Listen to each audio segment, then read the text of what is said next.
पश्चिमी मीडिया ने दावा किया कि पुतिन अमेरिका और ब्रिटेन समेत 10 देशों पर बड़े हमले कर सकते हैं। ये वो देश हैं जो एक साल से ज्यादा वक्त से या तो यूक्रेन की मदद कर रहे हैं या फिर उन्होंने पुतिन को आंखें दिखाकर दुश्मनी मोल ले ली है। और इसी वजह से ये 10 देश पुतिन के निशाने पर हैं, जिनमें अमेरिका और ब्रिटेन से तो पुतिन खार खाए बैठे हैं, क्योंकि अमेरिका की अगुवाई में ही पश्चिमी देश डटकर रूस के सामने खड़े हैं। उन्हें पुतिन की धमकियों की भी परवाह नहीं है।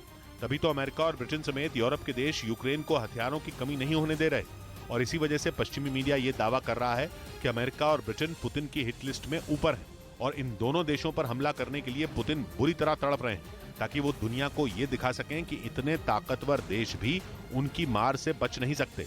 जबकि उनकी लिस्ट में बाकी के देश तो बहुत छोटे हैं, जिन्हें पुतिन एक झटके में ही खत्म करने का दम भरते हैं। पश्चिमी मीडिया के मुताबिक इन छोटे देशों में पुतिन की नजर में सबसे ज्यादा पोलैंड और एस्टोनिया गड़ रहे हैं, क्योंकि दोनों ही देश उन्हें खुलकर आंखें दिखा रहे हैं। पोलैंड में तो अमेरिकी फौज और उसके लड़ाकू विमान जमकर बैठ गए, ताकि जरूरत पड़ने पर रूस को तुरंत जवाब दिया जा सके। जबकि जंग छिड़ने के बाद से ही पश्चिमी देशों से भेजे जा रहे हथियार भी पोलैंड के रास्ते ही यूक्रेन पहुंच रहे हैं। उधर बाल्टिक देश एस्टोनिया ने भी पुतिन के खिलाफ मोर्चा खोल रखा है। वहां की प्रधानमंत्री ने पुतिन को सबक सिखाने के लिए दुनिया से एकजुट होने की अपील तक कर दी थी, जबकि एस्टोनिया ने अपने बजट का एक हिस्सा भी यूक्रेन की मदद के लिए दिया था।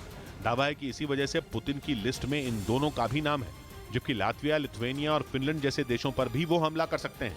इधर उत्तर प्रदेश के अयोध्या में बन रहे राम मंदिर के लिए महाराष्ट्र से लकड़ियां लाई जाएंगी। इन लकड़ियों को लाने के लिए अयोध्या से जल्द एक टीम महाराष्ट्र पहुंचेगी और वहां पहुंचते ही वो काम पर लग जाएगी। पूरी टीम जांच करेगी उस लकड़ी का किस तरीके से इस्तेमाल किया जाएगा। महाराष्ट्र के चंद्रपुर से सालों पुराने पेड़ों की लकड़ियां राम मंदिर के लिए जाएंगी। इन लकड़ियों को महाराष्ट्र सरकार काफी कम कीमत पर बेचेगी। उधर पश्चिमी मीडिया का दावा है कि पुतिन ईरान से मिसाइलें खरीदकर बाइडेन को भड़काना नहीं चाहते हैं। इससे पहले ईरान ने रूस के साथ अपने सैन्य रिश्ते को बढ़ाते हुए उसे अपनी मिसाइलें देने की पेशकश की थी। और ईरान को यह उम्मीद थी कि रूस उसके शाहिद 136 ड्रोन के बाद उसकी मिसाइलों का भी कायल हो जाएगा, क्योंकि यूक्रेन जंग में ईरान के इस घातक ड्रोन की ताकत पूरी दुनिया देख चुकी है। कहा जाता है कि ईरान के शाहिद 136 ड्रोन की मदद से ही पुतिन की सेना ने यूक्रेन के कई इलाकों में हारी हुई बाजी पलट दी थी। लेकिन इस ड्रोन के बाद अब ईरान से मिसाइलें खरीदने के लिए पुतिन तैयार नहीं है। पश्चिमी मीडिया के मुताबिक पुतिन को डर है कि अगर वो ईरान से सस्ती मिसाइलें लेंगे तो उन्हें तबाह करने के लिए बाइडेन यूक्रेन को अपना MGM 140 मिसाइल सिस्टम दे देंगे, जिसकी रेंज 300 किलोमीटर है। ऐसे में पुतिन के लिए ये घाटे का सौदा साबित हो सकता है।